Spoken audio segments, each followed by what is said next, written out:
안녕하십니까. 자, 문장의 짜임 두 번째 시간입니다. 지난 시간에는 아는 문장에서 명사절로 아는 문장에 대해서 정리를 해 봤었고요. 관형절과 명사절. 자, 이제는요, 부사절과 서술절과 인용절, 그 다음에 이어지는 문장, 이것들에 대해서 정리를 함으로써 문장의 짜임에 대해서 전부 다 정리를 마치도록 하겠습니다. 자, 그럼 아는 문장 먼저, 지난 시간에 우리가 정리했었던 거 먼저 생각을 해보시면, 명사절 있었어요. 명사절. 명사절은 뒤에 뭐가 붙었었죠? 음기. 그죠? 음기 붙는 거. 요거는 반드시 기억을 하셔야 된다. 그렇게 얘기했습니다.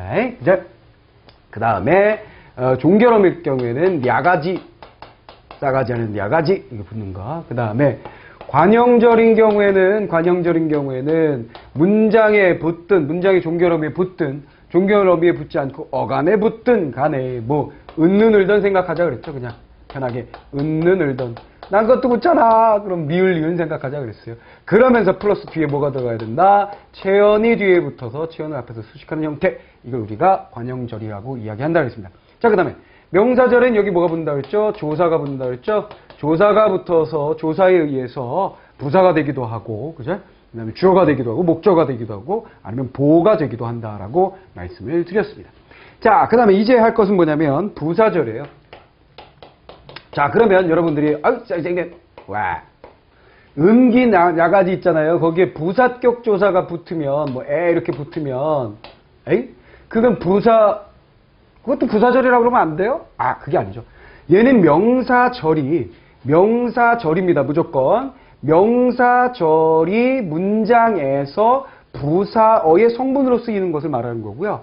이건 뭐예요? 절 자체가 아예 부사로 쓰이는 것을 말하는 거예요. 무슨 말이겠죠? 얘는 성격이 다릅니다. 명사로 바뀐 후에 그 녀석이 부사로 쓰이는 거. 부사어로 쓰이는 거. 얘는 뭐예요? 명사로 바뀌지 않고 그 문장이 그대로 뭐예요? 부사어처럼 쓰이는 거. 자, 그렇게 보시면 되겠습니다. 여기서 뭐예요? 자, 이렇게 외우세요. 이게 서도록 아서 듯이. 그쵸? 이게 서도록,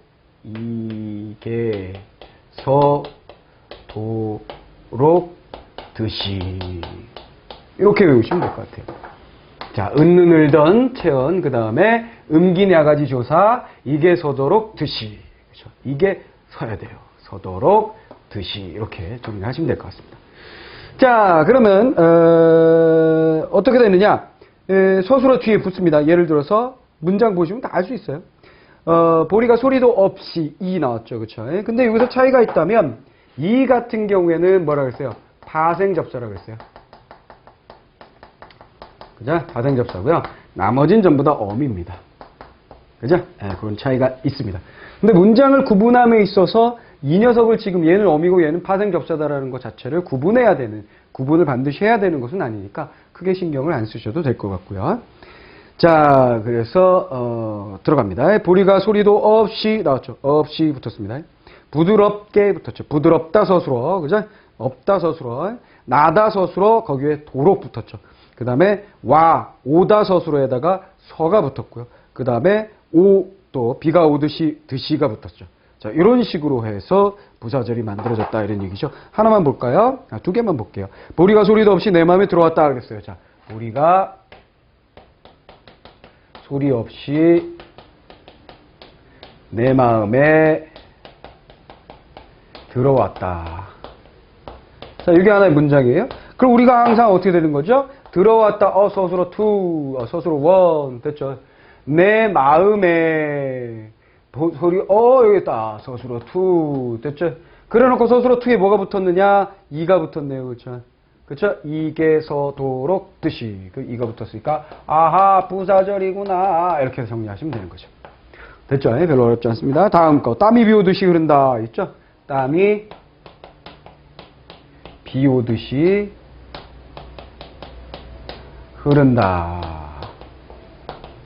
됐죠? 그럼 여기 뭐예요? 듯이가 있네요. 듯이. 됐죠? 자, 흐른다 서술어 원, 오다 서술어 투, 듯이가 붙었네 부사절. 됐죠? 왜? 이게 서도록 듯이. 정도만 아시면 된다 그랬습니다. 자, 이런 식으로 여러분들이 정리해 줄 수가 있겠고요. 그 다음에 서술절 들어갑니다. 서술절. 자, 서술절은 자, 보세요. 문장이 명사처럼, 문장이 관형사처럼, 문장이 부사처럼, 문장이 서술어처럼 이런 얘기죠. 그래서 그 그림을 보시면 주어와 주술관계 이렇게 돼 있죠. 주어, 그 다음에 주술관계. 주술관계인 하나의 절이 문장이 하나의 문장 안에 들어가서 또다시 뭐예요? 서술어로 쓰이고 있는 형태를 우리가 서술절이라고 이야기한다는 거. 뭐 어렵지 않습니다. 자, 보리는 뒷다리가 길다.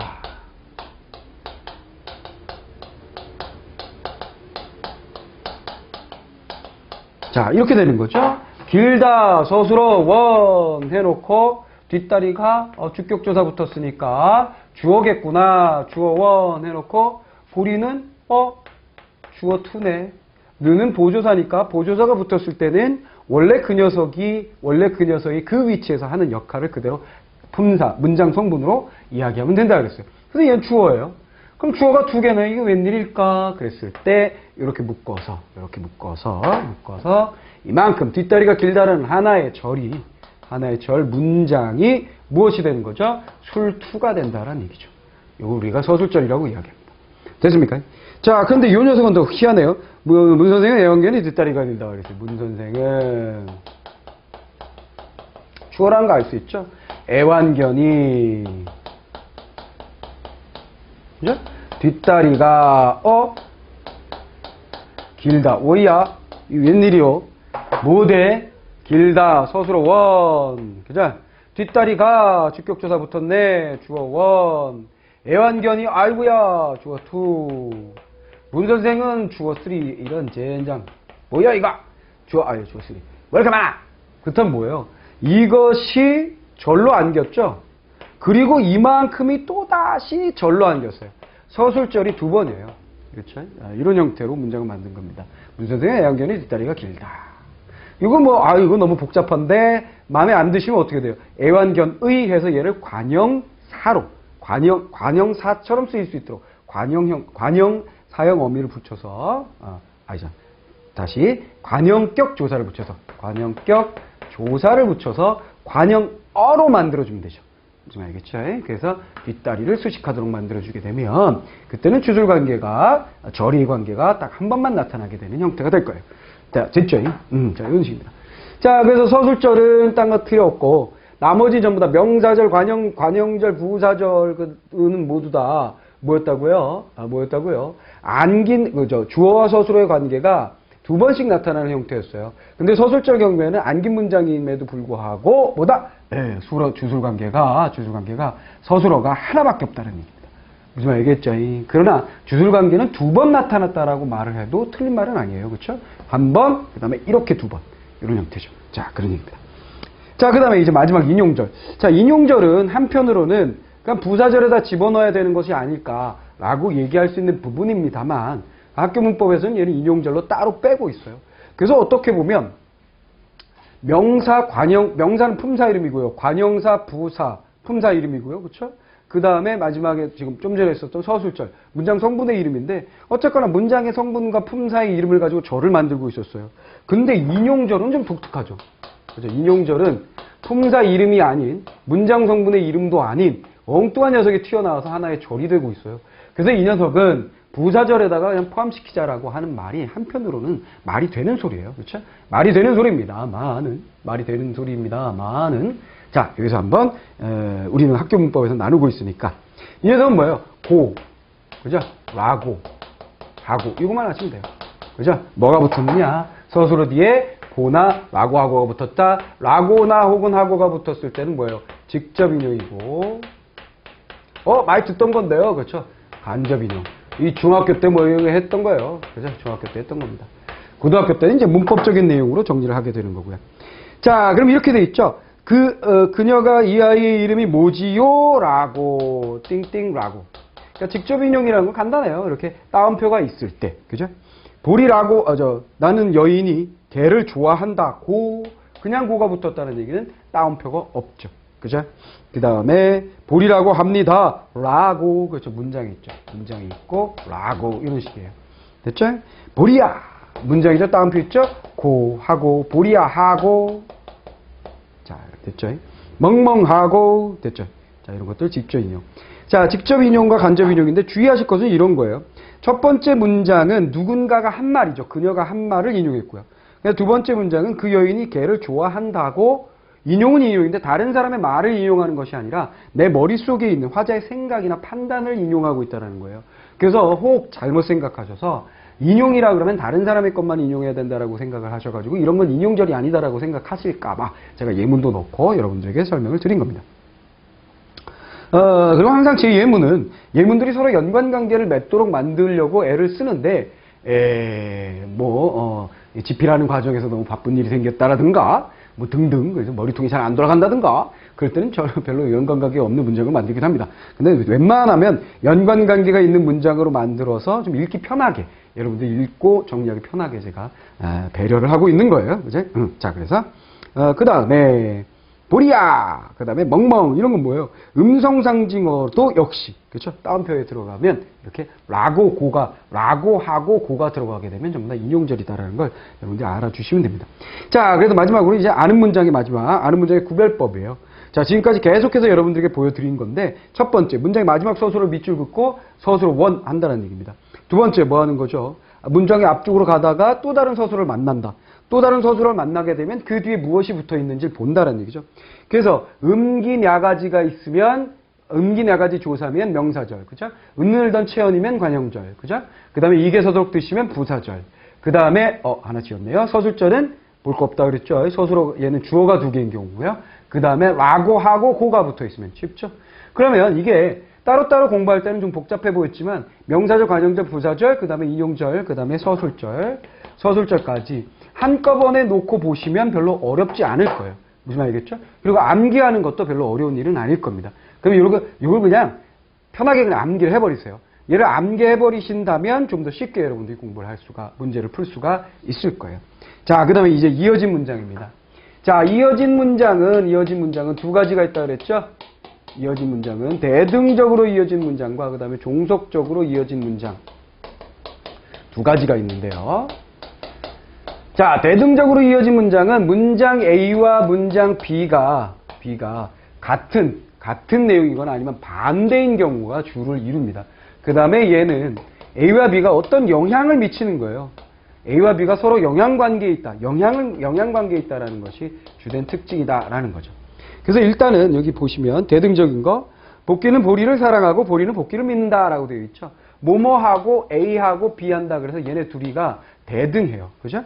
그 다음에 복귀는 보리를 사랑하지만 그러나 보리는 사랑이 무엇인지 모른다 그랬어요. 그래서 나열과 대조라고 그랬어요. 나열과 대조. 그러니까 이렇게 보시면 돼요. 그냥 둘이 나란히 별관계 없이 있는 녀석이거나 아니면 반대가 되는 녀석일 때는 우리가 대등적으로 연결된 어미구나. 대등적으로 이어진 문장이구나. 이렇게 생각하시면 되겠고요. 그 다음에 종속적 연결음이 아서, 면, 벼고, 는데, 지라도 되어 있죠. 공부해서, 그죠? 원인, 그죠? 합격이 없으면 미래도 없다. 조건, 그죠? 합격하려고 의도, 그죠? 시험 보러 가는데 배경, 시련이 올지라도 양보. 그래서 얘네들 뭔가 연관이 있어요. 즉 앞문장과 뒷문장 간에 연관이 있죠. 이런 것이 있어야만 이것이 이루어진다라든가 이것을 조건으로 해서 이것이 이루어진다라든가 이런 연관관계가 있다라는 얘기예요. 그래서 두 개를 구분하는 것은 그렇게 어려운 일이 아니고요. 그리고 뒤에 보면 또 이 녀석을 또 쉽게 내가 헷갈린다. 시험을 보는데 1, 2, 3, 4, 5가 있는데 이 녀석 중에 어떤 것이 종속이고 어떤 것이 대등인지 내가 헷갈린다라고 했을 때 써먹을 수 있는 방법에 대해서는 뒤에서 드릴 것이고요. 그 다음에 이 녀석은 주의하셔야 되겠어요. 비가 오기 때문에 길이 질다 이런 거 있죠. 자, 이거 한번 보겠습니다. 자, 비가 온다 때문에 길이 질다. 자, 이 녀석은 길이 질다 하나의 문장, 주술관계가 주어와 서술어의 관계가 만들어졌죠. 그죠? 그 다음에 주어와 서술어의 관계가 만들어졌어요. 근데 여기에 뭔가 어미가 붙은 것이 아니라 희한한 녀석이 들어가 있고, 여기 보니까 뭐예요? 기가 있네요. 그죠? 그렇다면 이 녀석은 뭐죠? 명사절입니다. 명사절.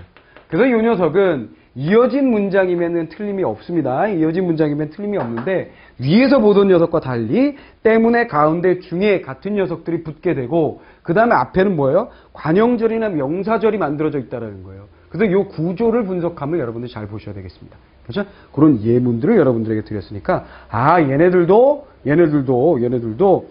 이어진 문장이구나. 그리고 종속적으로 이어진 문장인데 이 녀석들에게는 명사제랑 관용절 같은 녀석들이 들어있네. 그죠? 때문에 가운데 중에. 자, 그 다음에 자, 이번에 이제 니은 대등적으로 이어진 문장과 종속적으로 이어진 문장의 구별이라고 되어 있는데요. 요 방법을 내가 정말 어렵다라는 생각이 들 땐 이 녀석을 써먹으시면 좋을 것 같아요. 자, 뭐냐? 첫 번째. 자, 첫 번째. 자, 대등적으로 이어진 문장 같은 경우와 종속적으로 이어진 문장 같은 경우에 이런 거예요. 자, 대등적으로 이어졌을 때는요, 어떤 녀석이 어떤 녀석 안으로 이렇게 들어가질 못해요. 무슨 말이겠죠? 그렇죠? 그러니까 어떤 녀석이 어떤 녀석 안으로 들어가는 거. 그 다음에 두 번째 판단하셔야 될 건 A와 B의 순서를 바꾸는 거예요. 무슨 말이겠죠? 자, 그럼 보시면 되겠습니다. 나는 일하러 가고 보리는 집을 지킨다. 대등적인 연결 어미로 연결이 됐죠. 그렇죠? 대등적으로 이어진 문장입니다. 근데 보리는 집을 지키고 나는 일하러 간다라고 했을 때 전혀 문제가 없어요. 됐죠? 그리고 여기 뭐예요? 고는 그대로 두셔야 되는 거죠, 당연히. 그죠? 그 다음에 집어넣습니다. 나는 일하러 가고 보리는 집을 지킨다를 보리는 나는 일하러 가고 집을 지킨다라고 했을 때 굉장히 어색한 형태의 문장이 만들어진다는 얘기예요. 무슨 말이겠죠? 그런데 뒤에 거 보세요. 복귀가 일하러 가서 보리는 슬프다 그랬어요. 야, 얘는 뭐예요? 앞에 문장과 뒤에 문장이 어떤 연관관계가 있기 때문에 종속적이라는 걸 쉽게 알 수 있어요. 그러나 이거 한번 해보겠습니다. 보리는 슬퍼서 복귀가 일하러 간다. 완전히 문장이 달라져 버렸죠. 그렇죠? 말도 안 되는 문장이지만 의미가 바뀌어 버립니다. 그 다음에 보리를 앞으로 빼보세요. 보리는 복귀가 일하러 가서 슬퍼한다. 어떻습니까? 그렇죠. 마치 이렇게 옮겨서 부사절처럼 만들 수가 있어요. 안긴 문장처럼 만들 수 있는 게 바로 종속절입니다. 그래서 한편으로 어떤 학자들은 뭐 종속절이라는 게 없고 종속절로 이어진 문장 없어버리고 부사절로 넣고 대등적으로 이어진 문장만 이어진 문장으로 두자라고 주장하기도 하고 아니야 싸그리 전부 다 부사절로 해버려 하기도 하고 그렇죠? 뭐 이견들이 많습니다만 여기 나와 있는 모습대로 여러분들 보시면 되겠고요. 자, 그 다음에 문장의 이어짐과 단어의 이어짐의 구분. 요거 앞에서 공부했었던 거예요. 혼문장과 겹문장을 잘 구분해라 라는 얘기가 앞에서 있었던 건데요. 자, 이건 두 문장으로 나눌 수 있느냐 없느냐를 따져보시면 됩니다. 서울과 부산은 인구가 많다. 서울은 인구가 많다. 부산은 인구가 많다. 나눌 수 있잖아요. 됐죠? 자, 그 다음에 복귀와 보리는 한강에서 스케이트를 탄다 했을 때 복귀는 한강에서 스케이트를 탄다. 보리는 한강에서 스케이트를 탄다. 두 개의 문장을 바꿀 수 있죠. 그래서 혼문장 두 개로 이어진 문장이라는 걸 알 수가 있고요. 그 다음 단어의 이어짐을 한번 보겠습니다. 단어의 이어짐 같은 경우는 혼문장이라는 얘기예요. 복귀와 보리는 어느 시골에서 만났다 했을 때 둘이서 같이 만나야 되기 때문에 복귀를 만났다, 보리를 만났다라고 얘기할 수가 없다는 얘기입니다. 그렇죠? 그 다음에 얼굴이 닮았다도 마찬가지죠. 자, 그러나 요건 보세요. 보리와 복귀가 집 청소를 했다. 이거 있죠.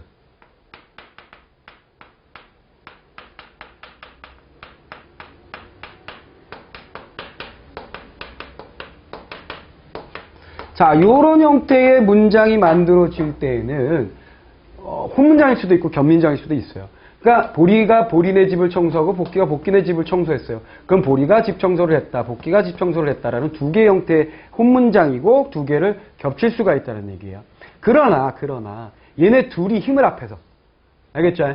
힘을 합해서 복귀가 진공 청소기를 돌리고 보리가 스팀 청소기를 돌려서 집안을 깨끗하게 만들었다. 물론 제가 청소를 하면 보리는 진공청소기 소리에 깜짝 놀라서 화장실에 들어가서 똥을 쌉니다. 그래서 같이 집 청소를 할 수는 없어요. 자, 근데 어쨌거나 얘를 강아지라고 생각하지 마시고 얘 둘이서 하게 되면 혼문장이고 각자 하게 되면 겹문장이다라는 건 뭐 쉽게 여러분들 알 수가 있죠. 그래서 이 녀석은 중의적 문장, 그렇죠? 중의적 문장 두 가지 이상의 뜻으로 해석할 수 있는 형태의 문장이 문제로 나올 수 있는 그런 지문이에요. 문장입니다. 그걸 여러분들이 주의하시면 되겠어요. 자, 그 다음에 종속적인 연결 어미의 종류가 많다라고 교재에 제가 설명을 해드렸죠. 그래서 종속적인 연결 어미의 형태들 여기다 한번 쭉 이게 다는 아니겠죠. 한번 실어봤습니다. 그러니까 여러분들이 그냥 하면서 그냥 읽어보시면 돼요. 절대 외우는 것은 아닙니다. 요 녀석은 외워주시고, 그죠? 그 다음에 요 녀석은 구분하는 방법만 여러분들이 아시고 구분만 잘 하실 수 있으면 됩니다. 부담 없이 문장의 짜임에 대해서 여러분들이 문제를 풀 수가 있을 거예요. 자, 뒤에 나오는 정리 노트 만들기 한번 또 열심히 만들어 주시고요. 그 다음에 문제풀이에서 또 만나 뵙도록 하겠습니다.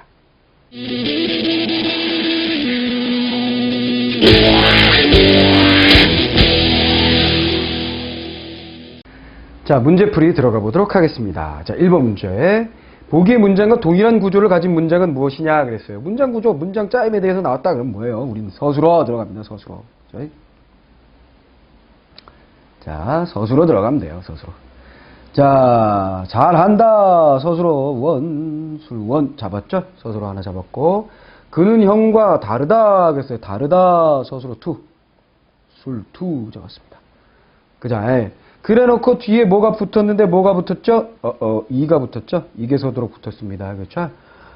그렇다면 이 녀석은 부사절을 아는 문장이군요. 부사절. 자, 집은 우리 집이 제일 좋다 그랬어요. 자, 집은 우리 집이 제일 좋다. 그러면 좋다 서술어 원. 그 다음에 집은 우리 집이 제일 좋다. 우리 집이 제일 좋다. 주어 원. 됐죠? 집은 주어 투. 아이고야, 서술절이구나. 서술절을 아는 문장이다라는 거 알 수 있고요. 그 다음에 공부는 사람을 만드나 돈을 만들지는 않는다. 그렇게 돼 있어요. 그러면 얘는 뭐죠? 둘 사이에 지금 공부는 사람을 만든다. 그 다음에 만들지 않는다. 서술어 원과 서술어 투가 있고요. 그죠? 그 다음에 둘 사이에 뭐죠? 대조로 되어 있죠. 그죠? 이어진 문장. 대등적으로 이어진 문장이겠네요. 그 다음에 내린다 술원. 그죠? 없다. 이거 부사절 맞네요. 2가 붙었죠?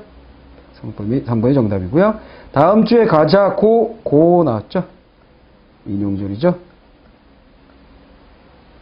자, 이렇게 보시면 되겠습니다. 정답은 3번이고요. 자, 그 다음. 보기의 문장은 일적인 문장. 그 다리가 있다. 다리가 깊다. 의자가 다리가 있다. 그랬어요. 의자가 다리가 있다. 그러면 있다 서술어고요. 서술어 원. 그 다음에 다리가 주어 원. 그 다음에 의자가 주어 투. 그랬으니까 이 녀석들이 한꺼번에 서술어 투. 그래서 얘는 뭐라고요? 서술절을 아는 문장 끝. 됐죠? 자, 이질적인 거 찾아야겠어요. 자, 그럼 주어가 두 개가 아닌 녀석 찾으면 되겠네요. 내가, 나는, 도끼는, 앞발이, 그는, 머리가, 나는, 사람. 어떡하지? 이거 보세요. 아니다가 있죠? 이건 뭐예요? 되다 아니다 같은 경우에는 이 녀석이 주어가 아니라 뭐라 그랬습니까? 보어가 된다 그랬습니다. 요거 주의를 하셔야 되겠습니다. 헷갈리기 쉽죠? 그래서 이 부분에 대해서 좀 헷갈릴 것 같아서 제가 한번 문제로 만들어 봤고요. 자, 3번 문제 한번 보도록 하겠습니다. 보기 문장과 일적인 문장은 무엇이냐 그랬어요. 우리가 존귀하다고 믿는다 그랬어요. 자, 우리가 존귀하다고 믿는다. 자, 보기 문장을 먼저 분석해 보시면 믿는다 서술어 원. 그죠? 존귀하다 서술어 투. 그 다음에 라고 붙었으니까 인용절이다라는 걸 우리가 알게 됐죠. 언제나 서술어 투에 무엇이 붙었는지를 보시면 여러분들이 알게 되는 거죠. 나는 의심스러워. 학생이 아니신가? 라고 물었다. 라고. 그러니까 제가 이 문제를 만들 때 술집 사장님이 된 느낌으로 만든 것 같습니다. 나는 의심스러워 학생이 아니신가? 라고 물었어요. 그 사람은 자기가 성인이라고 주장했어요. 됐죠? 나는 그가 거짓말을 한다고 생각했어요. 됐죠? 결국 그가 학생임이 밝혀졌어요. 됐죠? 음기죠, 음기. 그죠? 음기. 명사절. 명사절이 문장에서 이 밝혀졌다. 주격조사 쓰였죠? 주어처럼 쓰이고 있는 형태입니다. 그래서 정답은 4번. 됐죠? 자, 그 다음에 문제 4번 들어가 보도록 하겠습니다. 자, 문제 4번. 다음 보기의 문장에 대한 설명으로 적시하지 않은 것은 뭐냐 그랬어요. 나는 예쁜 그녀가 있게 행복하다 그랬어요. 자, 그러면 서술어 먼저 봅니다. 서술어 원, 행복하다. 있다, 기에 이렇게 돼 있죠. 그렇죠? 있기에. 그럼 부사절이네요. 그죠? 부사절. 부사어로 쓰이고 있어요. 근데 앞에 기가 붙었잖아요. 그렇죠? 음기. 명사절. 명사절이 부사처럼 쓰이고 있는 것이고요. 그죠? 명사절이 부사처럼 쓰이고 있다. 그 다음에 예쁘다 서술어 2, 서술어 3, 술수리가 나왔는데 니은 붙었죠? 관형절. 관용절과 명사절이 있는 녀석입니다. 서술어가 3개인 문장이다. 맞습니다. 절을 안고 있는 아는 문장이다. 맞습니다. 관용절과 인용절을 안고 있다 그랬는데 관용절과 명사절이죠. 이거 틀렸네요. 아는 문장의 서술어 행복하다. 그렇죠. 전체 문장, 큰 문장 안고 있는 문장의 서술어 1은 행복하다죠. 그래서 정답은 3번이다라고 정리할 수 있겠고요. 자, 서술절을 안고 있는 문장은 뭐냐 그랬어요? 서술절을 안고 있는 문장.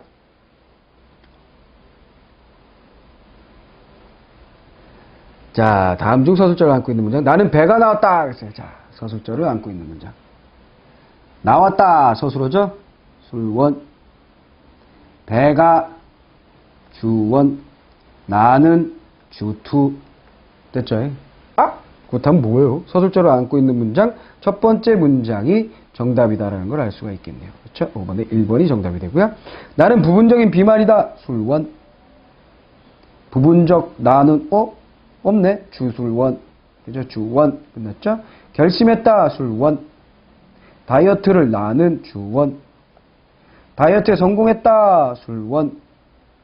나는 주원. 됐죠? 그렇다면 전부 다 그냥 혼문장이네요. 모두 다 싸그리 혼문장이시다라는 걸 알 수가 있습니다. 자, 그 다음 문제 보겠습니다. 보기 문장과 이질적인 문장은 뭐냐 했어요? 절약은 부자를 만드나 그러나죠. 그러나. 그렇다면 자, 이어진 문장이죠. 이어진 문장이면서 얘는 뭐예요? 반대 대조니까 대등이죠. 그렇죠? 대등적으로 이어진 문장. 그러면 결국은 종속적으로 이어진 문장을 찾으라는 문제일 가능성이 높겠네요. 남긴 만큼 버려지고 호국영령 추모하고 사람은 책을 만들고 생각하면 세상은 나 하나쯤 생각하면 세상은 변화는 절대 없다. 정답은 4번이라는 거 알 수 있죠. 근데 이거 만약에 나는 너무 헷갈려요. 그러면 바꿔보시면 돼요. 버린 만큼 오염되고 남긴 만큼 버려진다. 그죠? 그다음에 빛난 희생 이어가고 호국영령 추모하자. 그래? 이런 식으로. 예. 앞뒤에 있는 그 절의 문장들을 바꿨을 때 별 의미의 변화가 없을 때에는 그것은 대등적으로 이어진 문장이다라고 얘기를 했었죠. 근데 얘를 한번 볼까요? 세상 변화 절대 없으면 나 하나쯤 생각한다. 이렇게 되면 완전히 달라져 버리죠. 무슨 말인지 알겠습니까? 자, 그런 식으로 여러분들이 해보시면 이어진 문장의 대등과 종속을 구분해 볼 수가 있을 겁니다. 자, 그 다음에 7번 문제 한번 들어가 보도록 하겠습니다. 보기 문장을 보고 바르게 설명한 것은 뭐냐고 했어요. 비가 와서 길이 질다. 길이 비가 와서 질다. 무언 거예요?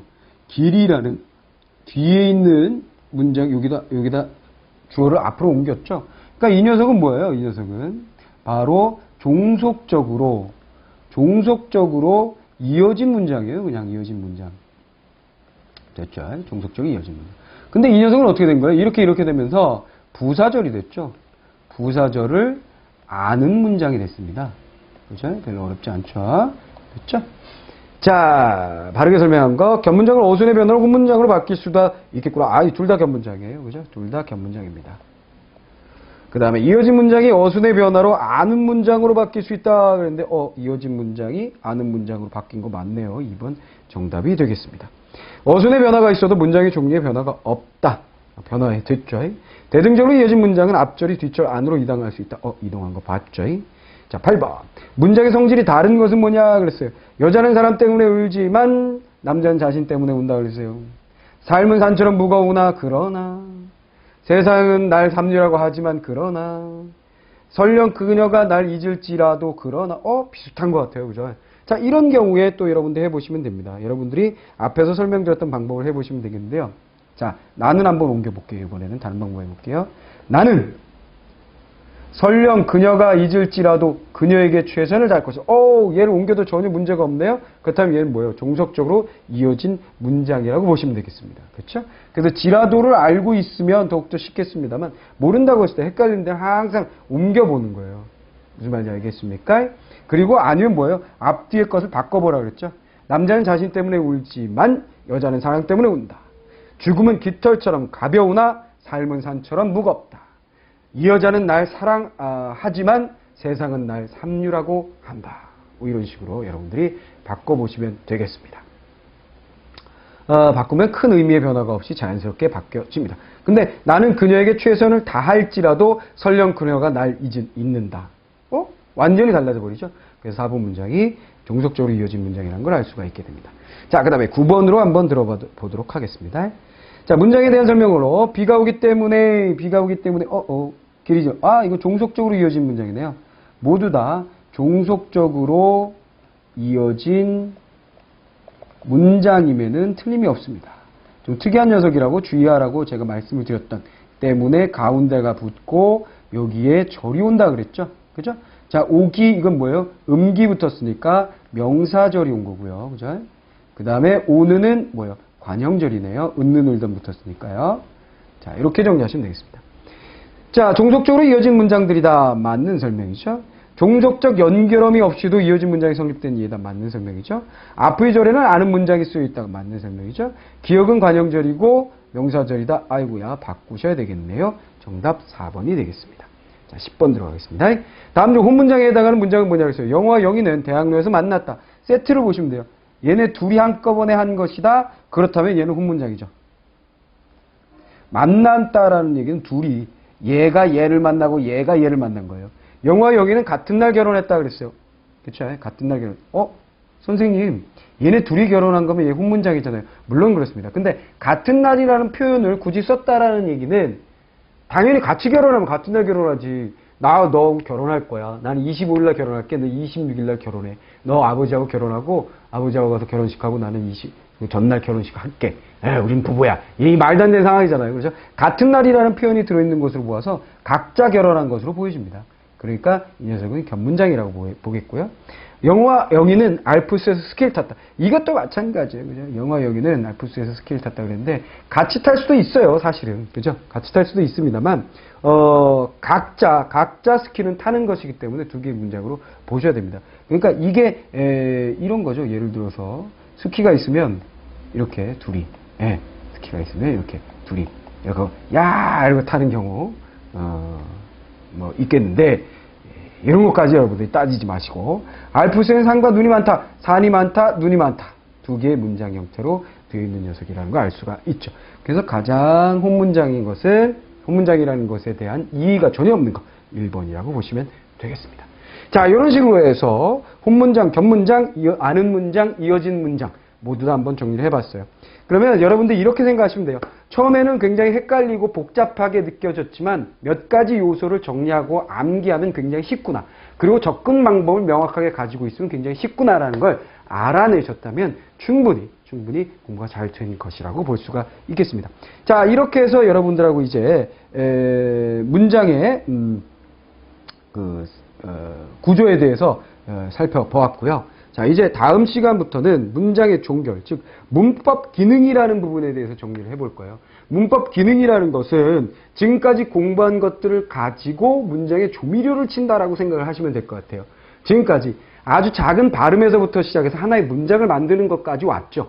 그럼 이제 우리가 해야 될 것은 무엇이냐면 그렇게 만들어진 문장에다가 뭔가 다른 기운을 집어넣는 거예요. 그래서 명령형을 만든다라든가 의문문을 만든다라든가 높임 문장을 만든다라든가 사동 문장을 만든다든가 피동 문장을 만든다라든가 뭔가 이렇게 딱 조리를 하는 녀석이라고 생각을 하시면 되겠습니다. 자, 그래서 문장의 종결부터 이제 문법 기능 앞에 있는 근데 역시 다시 한번 말씀드리지만 앞에 있는 녀석에 대해서 명확하게 정리를 했을 때에만 뒤에 있는 녀석들이 자연스럽게 공부가 될 것이라는 걸 잊지 마시고 앞부분에 대한 복습을 철저히 해주시기 바랍니다. 자, 이렇게 해서 문장의 짜임에 대해서 마무리를 짓도록 하겠습니다. 수고하셨습니다.